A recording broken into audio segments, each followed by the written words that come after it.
Assalamualaikum warahmatullahi wabarakatuh. Shalom, Om Swastiastu, nama budaya dan salam kebajikan. Perkenalkan, nama saya Wilda Tripani Silulinggi dengan NIM 240405501039.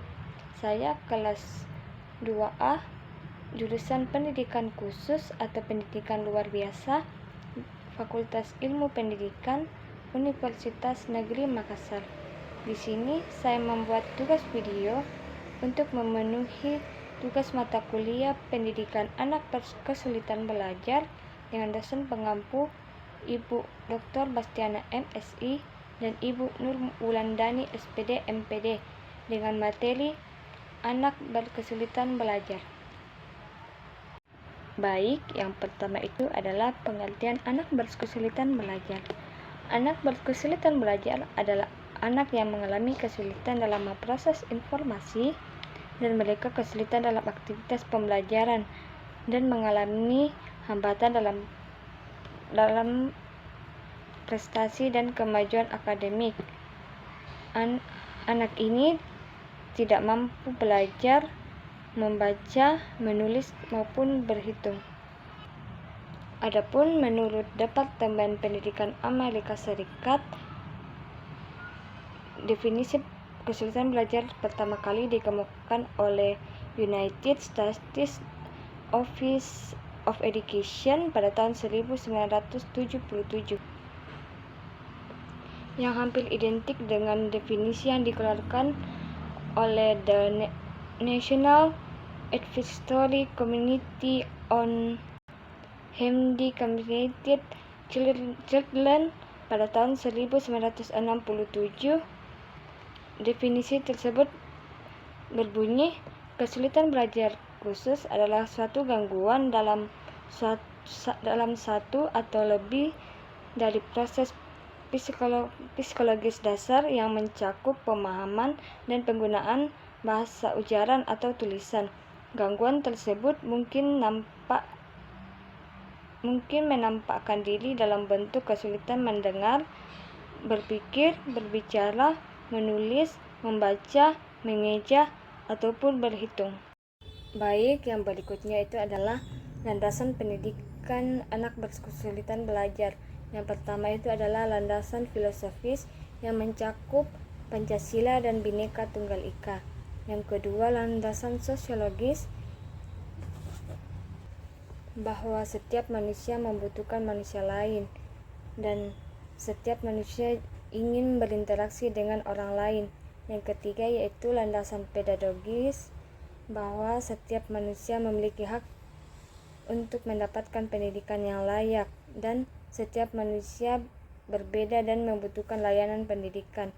Yang keempat adalah landasan empiris bahwa hasil riset menyimpulkan layanan pendidikan yang diberikan kepada anak berkesulitan belajar berdampak positif terhadap perkembangannya.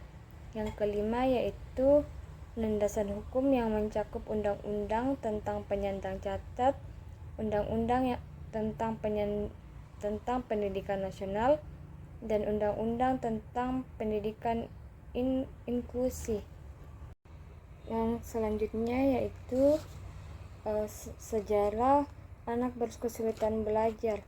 Yang pertama itu adalah fase dasar pada tahun 1980 sampai 1930 yang dimana itu meneliti tentang otak.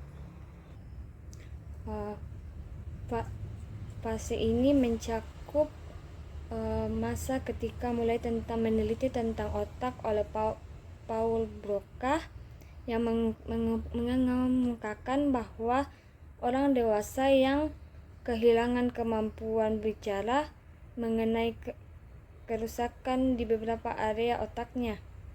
Area Broca bagian otak manusia yang terletak di wilayah sebelah kiri, tepatnya di glia frontalis superior. Penelitian tersebut yang menjadi dasar pakar untuk menghubungkan kesulitan belajar dan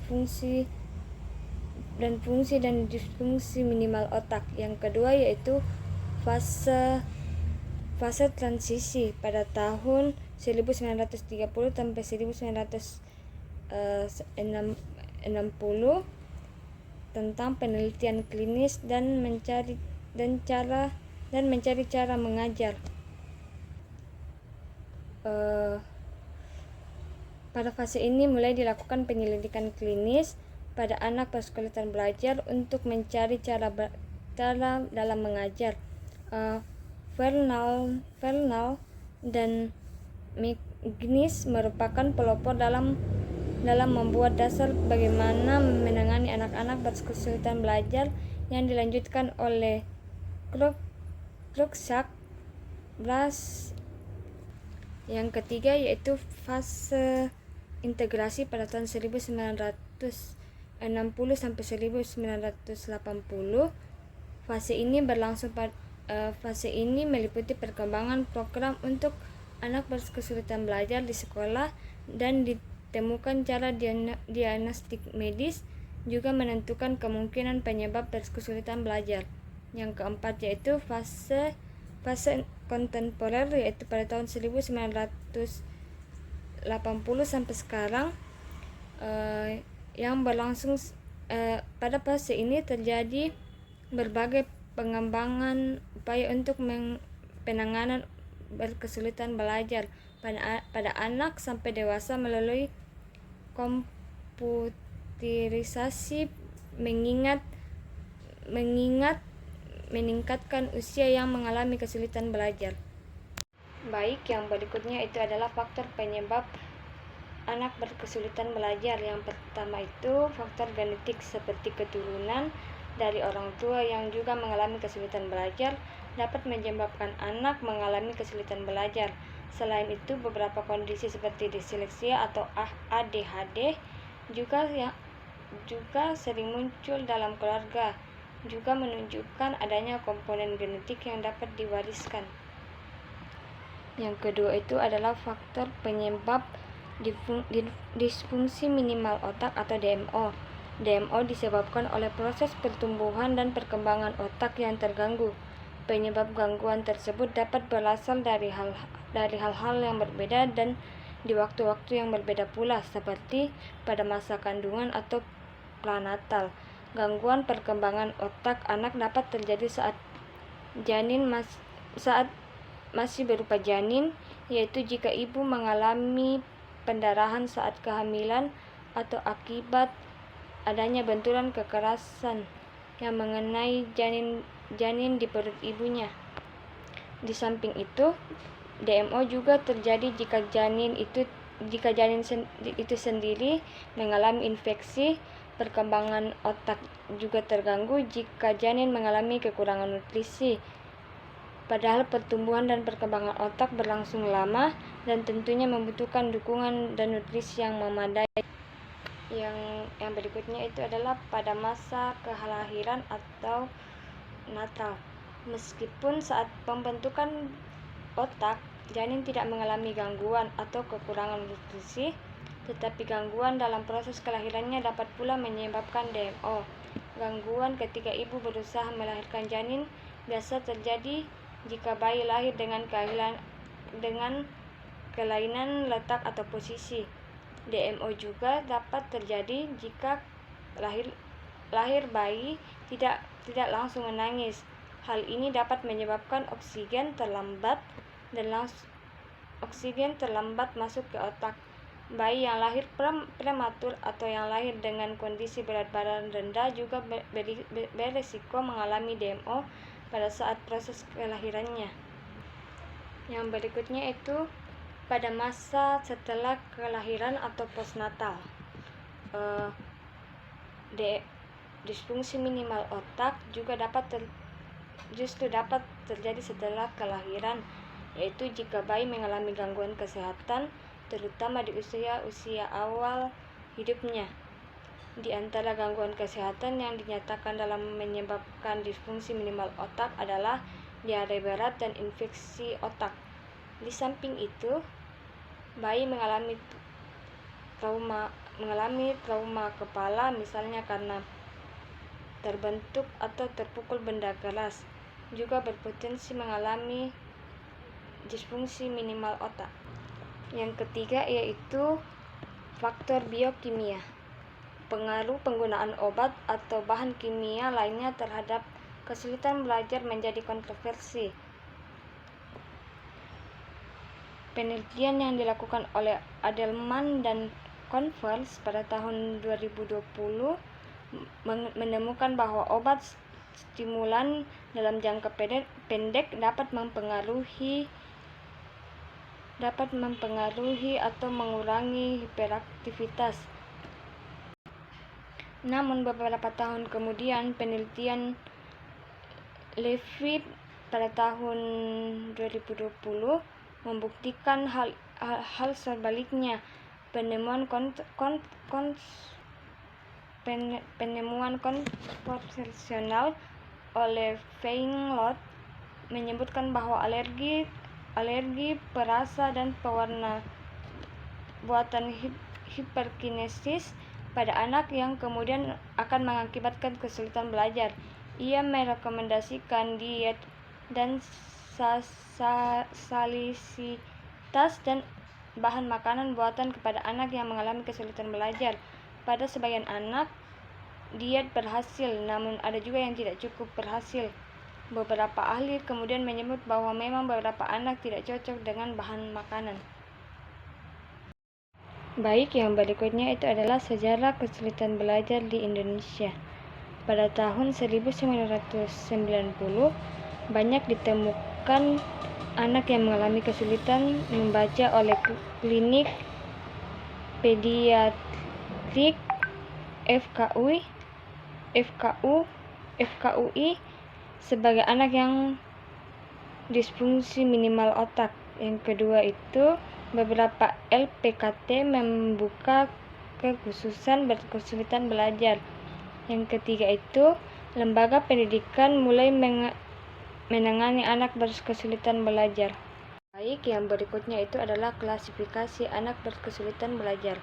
Yang pertama itu ada disgrafia atau kesulitan menulis, yaitu merupakan gangguan pada proses menulis, dapat menyebabkan masalah dalam mengeja, bentuk tulisan tangan yang buruk, dan dalam menuangkan ide ke atas kertas. Yang kedua yaitu kesulitan dalam membaca atau disleksia, merupakan kesulitan belajar yang berupa pada gangguan pada proses berbahasa, terutama menghambat kemampuan membaca, tetapi juga mempengaruhi kemampuan menulis dan bahkan terkadang kemampuan bicara. Yang ketiga adalah kesulitan dalam berhitung atau diskalkulia. Kesulitan berhitung merupakan kesulitan yang mengacu pada gangguan kemampuan yang luas terkait kemampuan belajar seumur hidup yang melibatkan matematika dan logika matematika. Baik, yang berikutnya itu adalah karakteristik anak berkesulitan belajar. Yang pertama itu anak yang mengalami kesulitan menulis atau disgrafia. Contohnya itu sering terlambat saat selesai menulis tulisan. Yang kedua itu sering salah menulis huruf, misalnya B dengan P dengan Q, V dengan U, 2 dan 5, 6 dan 9 dan sebagainya. Hasil tulisan jelek dan tidak